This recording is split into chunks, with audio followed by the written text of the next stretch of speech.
दो नौजवान झूमर और मंगरू ने गरीबी और भुखमरी से तंग आकर एक बस को लूटने का प्लान बनाया, लेकिन ऐसा करते हुए हालात उनके काबू से बाहर हो गए और बस में आग लग गई। 14 लोग जिंदा जल गए और बहुत से अस्पताल में जिंदगी और मौत के बीच जूझने लगे। इनमें कुछ औरतें और बच्चे भी शामिल थे।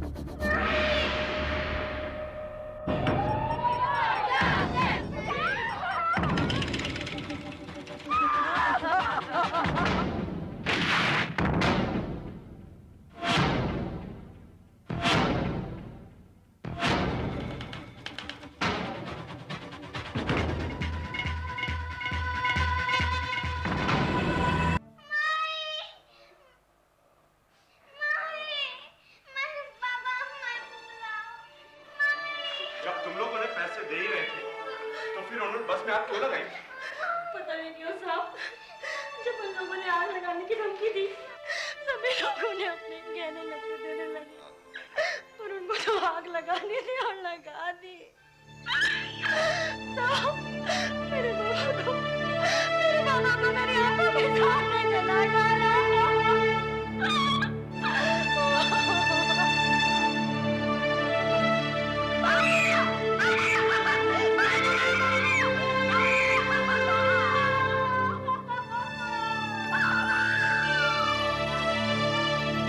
अगले कुछ ही दिनों में पुलिस ने दोनों कथित मुलजिमों को पकड़ने के लिए अपना जाल फैला दिया। इस हादसे में बच निकले यात्रियों की मदद से उन दोनों का हुलिया तैयार किया गया। फिर उनके पोस्टरों को आसपास के गांवों की दीवारों पर चिपका दिया गया।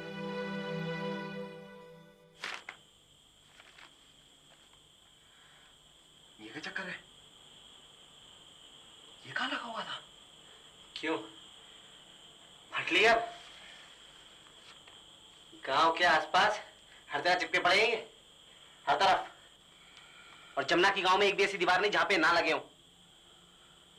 वहीं से लाइए फाड़ कर। सारे क्यों नहीं फाड़ दिए उसने? बाप का राजा ना, सारे क्यों नहीं फाड़ दिए? अब क्या करेंगे हम? कहां जाएंगे? यही बैठे रहे आराम से। यहाँ हमें पकड़ने के लिए कौन आ रहा है यार? हम यही ठीक है। तुम ऐसा कर, अपनी बीवी को बोलियो कि वो इस बारे में जरा भी किसी से बात ना करे। सब ठीक हो जाएगा। कौन मरा है?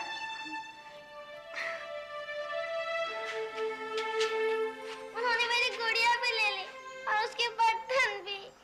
माँ ने आपके लिए लड्डू बनाए थे, वो भी चले गए। माँ कहाँ है? वो क्यों नहीं आई? माई भी आ जाएगी। तू बस चुप कर जा। तूने सुना नहीं डॉक्टर साहब ने क्या बोला था? कम बोलेगी तो जल्दी अच्छी हो जाएगी। क्या हो रहा है यहाँ पे? ये क्या हो रहा है? आपको किसे अंदर आने दिया? कैमरा लेकर के कैसे अंदर आ गए आप? 22 लोग यहाँ पे मर चुके हैं। लोग यहाँ दर्द से तड़प रहे हैं और आपको कैमरा चलाने की लगी हुई है। बाहर निकलिए। किसने इन्हें अंदर आने दिया? किसी को अंदर आने मत देना। इंस्पेक्टर साहब, आप प्लीज समझने की कोशिश कीजिए। मुझे अपनी स्टोरी के लिए कुछ लोगों से तो बात करनी पड़ेगी। मैं क्या इस छोटी लड़की से बात कर सकती हूँ प्लीज? क्यों नहीं बात हो सकती? उसमें तो आपकी स्टोरी के लिए पूरा मसाला मिलेगा। बूची से बढ़कर कौन हो सकता है? तस्वीर उतार लेना उसकी अच्छे से। 6 साल की है वो, पूरी तरह से झुलसी पड़ी हुई है। इस हादसे में उसकी माँ भी मर गई। फिर 5 दिन से वो माई माई पुकारे चली जा रही। जितनी ऊंची उसकी पुकार उतनी अच्छी आपकी स्टोरी है ना? डॉक्टर, डॉक्टर साहब, डॉक्टर साहब, जल्दी आओ। मेरी बच्ची को कुछ हो गया। मेरी बच्ची को कुछ हो गया। बच्ची, बच्ची, ये एकदम से बेहोश हो गई। बच्ची, बच्ची।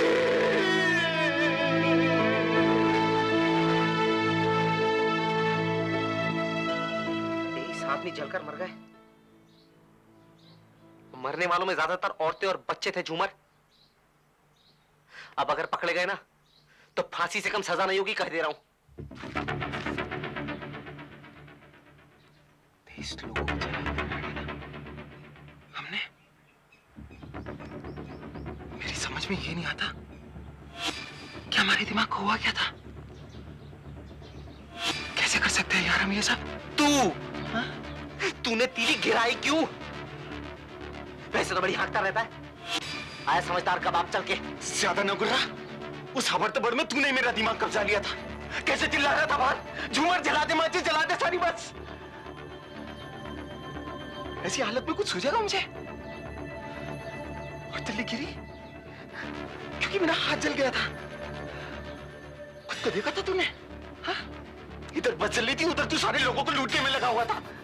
हाँ हाँ, तू तो जैसे बड़ा लोगों की मर्रम पट्टी करने में लगा था ना।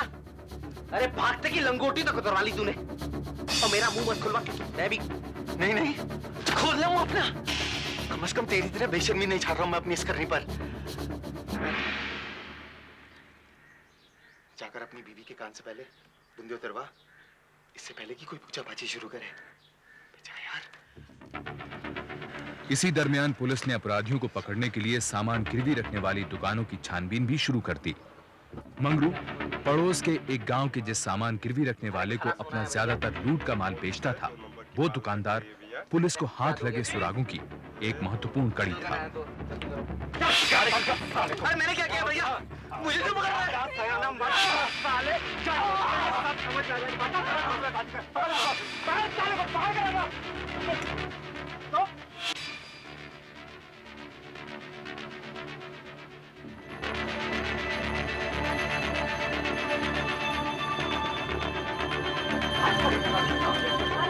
अरे क्या हुआ? अरे क्या हो गया? कहाँ ले जा रहे हो मेरे बच्चे को? ले जा रहे भाई, इसकी खातिरदारी क्या किया मेरे बच्चे ने भाई? क्या किया? खा गया कुत्ता। अरे अरे कहाँ ले जा रहे हो मेरे बच्चे को? अरे छोड़ दो, मेरे बच्चे ने कुछ नहीं। तो मैंने कुछ नहीं किया, मुझे माफ कर दो। उसी रात झूमर और मंगरू से पूछताछ शुरू की गई, जहां उन्होंने बस का लूटना और जलाना कबूल किया।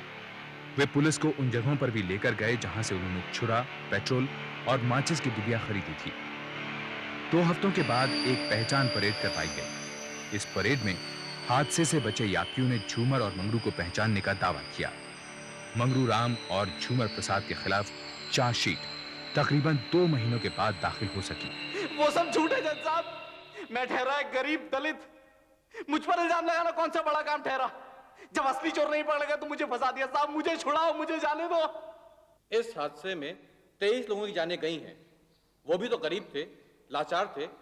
उनके बारे में कुछ सोचा तुमने? क्या इन 23 मौतों की जिम्मेदारी तुम कबूल करते हो? मैं किसी की मौत का जिम्मेवार नहीं हूं सरकार। इस इलाके में अपराध दर इतनी ऊंची और सुनवाई के लिए इंतजार में पड़े मुकदमों की सूची इतनी लंबी थी कि जांच गिरफ्तारी के तकरीबन 1 साल बाद ही शुरू हो सकी। प्रोसिक्यूशन के वकील हरि प्रसाद के पास चश्मदीद गवाहों, बस यात्रियों और ड्राइवर के बयानों का अंबार लग गया। लेकिन झूमर और मंगरू को सरकार की तरफ से बचाव के लिए अभी तक कोई भी वकील नहीं दिया गया था। जनाब, बस को चढ़े अभी आधा घंटा बीता होगा कि मुझे पेट्रोल की बदबू आने लगी। मैंने बस को रोक दिया और कंडक्टर को कहा देखने के लिए। अरे ये पेट्रोल की बदबू कहां से आ रही है, जरा देखिए मेरे यार। ये लड़का बस में पेट्रोल गिराने लगा और वो दूसरा वाला जोर जोर से चिल्ला रहा था कि अगर किसी ने पैसे न दिए तो वो पूरी बस में आग लगा देगा। सारे लोग डर के मारे इधर उधर भागने लगे। ये लड़का उतरा।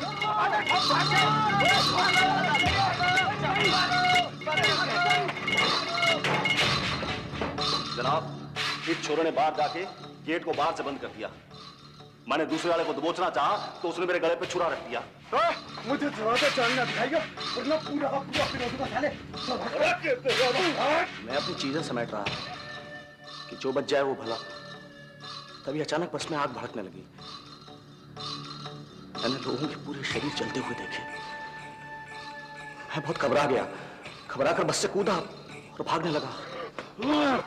अपनी पैंट उतार, पैंट उतार। तनिया मेरी चल गई है, प्रतिका देता हूं। साले पैंट क्यों उतारा? पैसे भी निकाल, घड़ी उतार, चेन भी दे। अबे जल्दी कर। अगर इनका बस चलता योर ऑनर तो ये लोग जलते लोगों की जेब में भी हाथ डाल देते। जब छोटे छोटे बच्चे और औरतें आग से लिपटे हुए जिंदगी की दुहाई मांग रहे थे, तब भी ये लोग दरिंदों की तरह भागते हुए लोगों की खाले नोच रहे थे। झूमर प्रसाद और मंगरू राम, क्या तुम लोग कोई गवाह पेश करना चाहोगे? ये सब के सब झूठ बोल रहे हैं सरकार। हमने कुछ नहीं किया, माई बाप हमें फंसाया जा रहा है। अभी झूठ बोल रहा है तू? बोल के तू लूट रहा था जब बात चल रही थी। बोल के तू लूट रहा था जब पूजी मदद को चिल्ला रही थी। नहीं लूटो। तू लूट रहा था जब दुनिया तेरे पांव पर गिरी थी। बोल आराम चाले, बोल। तेरा तो बात नहीं बोलेगा साले। बोल तगड़े। इस सब में बढ़ने से पहले तेरी जान होती है, समझा? समझ गए? कहता है कि ये सब तुमने नहीं किया तूने। बोल। इस सब के बीच एक ह्यूमन राइट्स ऑर्गेनाइजेशन मानवाधिकार चुनौती की ओर से एक लॉयर राजदीप वोरा ने झूमर और मंगरू का केस ले लिया। रॉनर, ये ट्रायल एक नाइंसाफी है। मेरे दोनों मुवक्किलों को 1 साल बिना किसी वकील के हिरासत में रखा गया। मैं अदालत से दरख्वास्त करता हूं कि दोनों अभियुक्तों को सुनवाई का एक और मौका दिया जाए। योर ऑनर, पर हमारे पास चश्मदीद गवाह हैं, जिनमें वो लोग भी शामिल हैं जिनसे इन लोगों ने पेट्रोल खरीदा, माचिस खरीदी। उनके बयानात से साफ साफ जाहिर होता है कि ये काम बहुत ही सोच समझकर और पुख्ता प्लानिंग के साथ किया गया। गवाह गलत भी हो सकते हैं योर ऑनर। यहाँ कुछ डिक्लेरेशंस हैं जो कहती हैं कि वारदात के समय 2 नहीं बल्कि 4 लड़के मौजूद थे, और कुछ गवाहों ने तो अदालत में इन दोनों की गलत पहचान की। गोपाल सिंह की गवाही में ये साफ साफ दर्ज है कि जिस समय वो जलती हुई बस से उतर के भाग रहा था, उस समय झूमर प्रसाद ने उसकी पैंट तक उतरवा ली थी। सर, दर्ज की गई रिपोर्ट के मुताबिक गोपाल सिंह की पैंट का कलर था भूरा, और जो पैंट बरामद की गई है उसका रंग है आसमानी। अभी तक हमारी इन्वेस्टिगेशन एजेंसी ने इस सवाल को सुलझाया नहीं है। उस रात जलती हुई बस में इतना हड़कंप था, इतनी आपाधापी थी कि गवाहों की याददाश्त का थोड़ा इधर उधर होना एक मामूली सी बात, और खासतौर पे तब जब वो गहरी नींद से चौंक कर उठे हो। तो फिर मेरे मुवक्किलों को बेनिफिट ऑफ डाउट तो मिलना ही चाहिए योर ऑनर। ये उनका पहला जुर्म था, और इस जुर्म के पीछे अगर कोई मकसद था तो वो था सिर्फ चोरी करना। किसी को मारना या किसी को जला देने की उनकी मंशा बिल्कुल नहीं थी। कोई व्यक्ति पेट्रोल छिड़क रहा है, हाथ में माचिस की जलती हुई तीली लिए खड़ा है, मेरी समझ में यह नहीं आता है कि होने वाले हादसे से वो बेखबर कैसे हो सकता है। मैं अदालत से दरख्वास्त करूंगा कि 23 लोगों की जान लेने वाले इन दरिंदों को फांसी से कम सजा ना दी जाए। मुकदमे में जांच पड़ताल 6 महीने तक चलती रही। जांच के अंत में जज का यह मानना था कि दोनों अभियुक्त इस त्रासदी में मारे गए 23 लोगों की मौत के जिम्मेदार हैं, पर उन्होंने कहा कि वो अपना फैसला अभियुक्तों से अकेले मिलने के बाद देंगे। झूमर और मंगरू की जज से 2.5 घंटे तक बातचीत चली। इस दौरान अदालत के बाहर भीड़ जुटी हुई थी, जो ये शर्त लगाने में मसरूफ थी कि आखिर सजा क्या ठहराई जाएगी। वहां 2 लोगों की जिंदगी दांव पर लगी है और आप लोग सट्टा खेल रहे हैं। बंद कीजिए ये मजाक, शर्म आनी चाहिए। और तुम्हारी शर्म कहाँ गई? वो दोनों लौंडे 23 लोगों की जान से खेल गए, वो कुछ नहीं। मेरी नन्ही सी बच्ची को खा गए वो हरामजादे। तुम कैसे लड़ सकते हो उनके लिए? तुम क्यों बचाना चाहते हो उनको? बताओ। इस वारदात के पीछे सिर्फ एक ही मोटिव था, और वो था थोड़े से पैसे कमाना, जिसके लिए मुलजिमों ने एक खतरनाक रास्ता अपनाया। इस जुर्म के लिए मुलजिम आखिरी सांस छूटने तक फांसी की सजा के हकदार हैं। इससे कम कोई भी सजा हमारे समाज की सुरक्षा के ढांचे पर एक सवालिया निशान होगी। The sentence is subject to consideration by the High Court.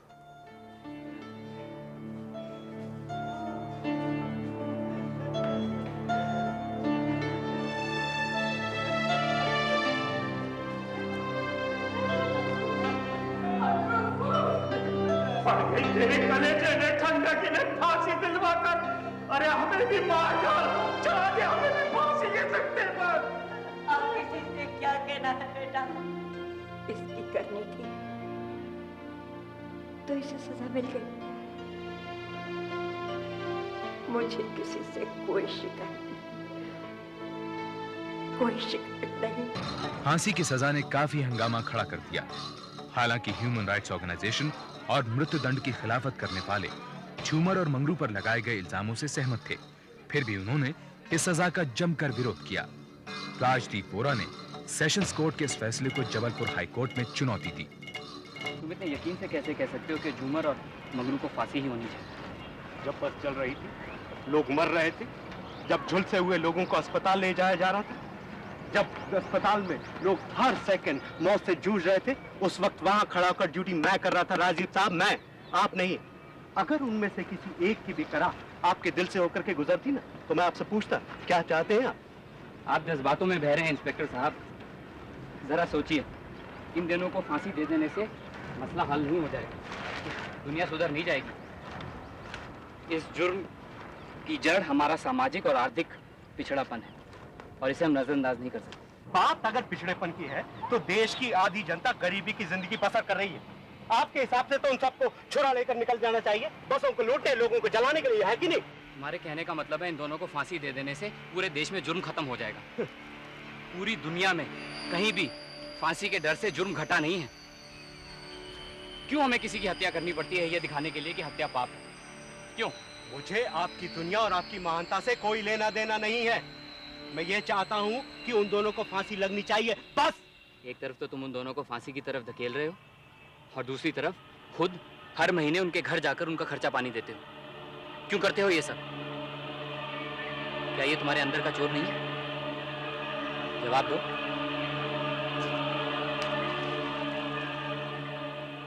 High court और उसके बाद सुप्रीम कोर्ट ने सेशंस कोर्ट के फैसले को मंजूरी देकर फांसी का दिन निश्चित कर दिया। राजदीप वोरा ने मर्सी पिटीशन दाखिल करने का फैसला किया कि मेरी एक बिटिया है जिसको अब तक देखना भी नसीब नहीं हुआ और जिसकी उम्र सिर्फ 2 ही साल की होगी। उसकी देखभाल कौन करेगा? और वकील साहब, ये बात जरूर लिख दीजिएगा कि अगर मेरी बहन की शादी के लिए पैसा नहीं चाहिए होता तो मैं लूटपाट कभी भी नहीं करता। कसम से ऐसा सोचता भी नहीं। तुमने अच्छी तरह से सोच लिया, तुम्हें और कुछ नहीं कहना? मेरे पास ऐसा कुछ भी नहीं है जिस पर दया की जाए। इतने समय तक झूठ बोलता रहा, इसके लिए माफी जरूर चाहूंगा। 30 लोगों को जलाकर मार डालने की जिम्मेदारी मेरे सर पर है। मार्च 1995 में राजदीप वोरा ने गवर्नर के ऑफिस में मर्सी पिटीशन को दाखिल किया, जिसे गवर्नर ने खारिज कर दिया। बाद में उसने क्षमा के लिए राष्ट्रपति को भी अपील की, पर सितंबर 1995 में राष्ट्रपति ने भी उनकी इस अपील को ठुकरा दिया। अम्मा,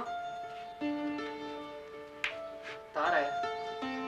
बेटा, मुझे तो पढ़ना नहीं आता, तू ही पढ़ दे।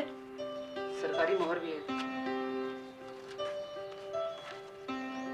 झूमर प्रसाद और मंगरू राम को 23 लोगों की मौत का जिम्मेदार ठहराते हुए ताज़ीरात-ए-हिंद दफा 302 के तहत 31 मार्च 1996 की सुबह 5 बजे फांसी पर लटकाया जाएगा।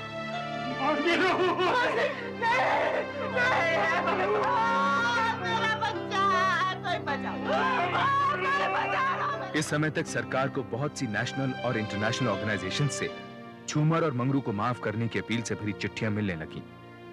ह्यूमन राइट्स ऑर्गेनाइजेशन ने दूसरी मर्सी पिटीशन पब्लिक अपील के रूप में राष्ट्रपति तक आगे बढ़ाई। उधर राजदीप वोरा राष्ट्रपति का जवाब आने तक फांसी की सजा पर स्टे ऑर्डर लेने के लिए दिल्ली पहुंचे, लेकिन भोपाल के जेल अधिकारी इस सब से बेखबर थे। मुझे बता, मेरे जीवन की और कितनी घड़ियां बाकी हैं, मेरी कितनी सांस जिंदगी और मौत के बीच में है, क्योंकि जिंदगी जितनी भी मुझे मिली है उसे मैंने जैसे इस्तेमाल किया मुझे नहीं मालूम कि उसका फल कौन कमाएगा। मुझे मेरे सब अपराध क्षमा करो। मैं जानता हूँ बहुत देर हो चुकी है, लेकिन प्लीज ये 2 लोगों की जिंदगी और मौत का सवाल है। मुझे ये डॉक्यूमेंट आज ही चाहिए। आप प्लीज थोड़ा जल्दी कीजिए।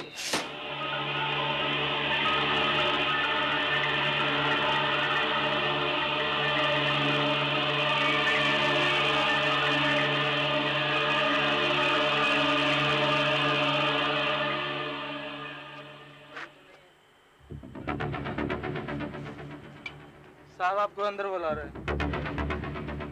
शुक्रिया। छोड़ दो, छोड़ दो, कहाँ ले जा रहे हो मुझे? छोड़ दो, छोड़ो।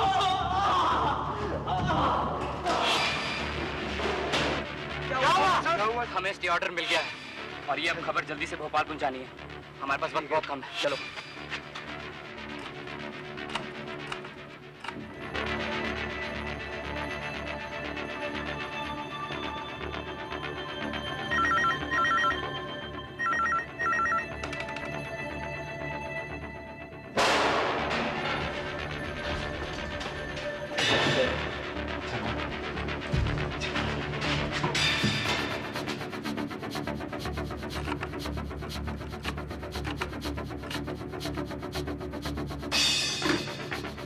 हेलो हेलो, इंस्पेक्टर कुमार, मैं दिल्ली से राजीव बोरा बोल रहा हूँ। देखिए, सुप्रीम कोर्ट ने मंगरू और झूमर की फांसी पर रोक लगा दी है और मैं चाहता हूँ जल्दी से जाके ये मैसेज वार्डन को दीजिए। लेकिन कुछ नहीं, मैं चाहता हूँ बेबी आप जाइए और मैसेज दीजिए प्लीज।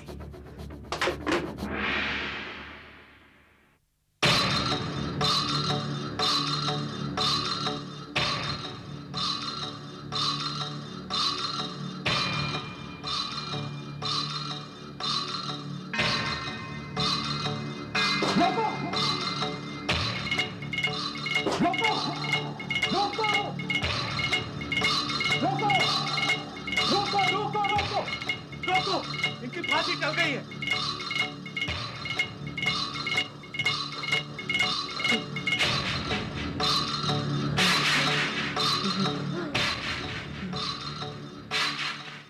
दिसंबर 1996 में राष्ट्रपति ने फांसी की सजा को आजीवन कारावास में तब्दील कर दिया। मंगरू राम और झूमर प्रसाद जेल में अपनी सजा काट रहे हैं। अगर उन्हें सरकार की तरफ से कोई छूट न मिले तो वो सन 2006 में जेल से रिहा होंगे। राजदीप बोरा आजकल मध्य प्रदेश के पिछड़े इलाकों में मानव अधिकारों के उल्लंघन के खिलाफ अपनी लड़ाई में जुटे हैं। इंस्पेक्टर अरविंद कुमार मध्य प्रदेश में अपनी नौकरी पर बने हुए हैं। चुनिया की शादी अब तक नहीं हुई है। वो दिहाड़ी मजदूर की तरह काम करते हुए अपनी बूढ़ी दादी के साथ रह रही है। बूची के पिता मुकदमे के बाद अपने गांव लौट गए। इस हादसे से बचे हुए यात्री और मारे गए लोगों के परिवार 11 मार्च 1992 को हुई इस दुर्घटना को भूल नहीं पाए हैं।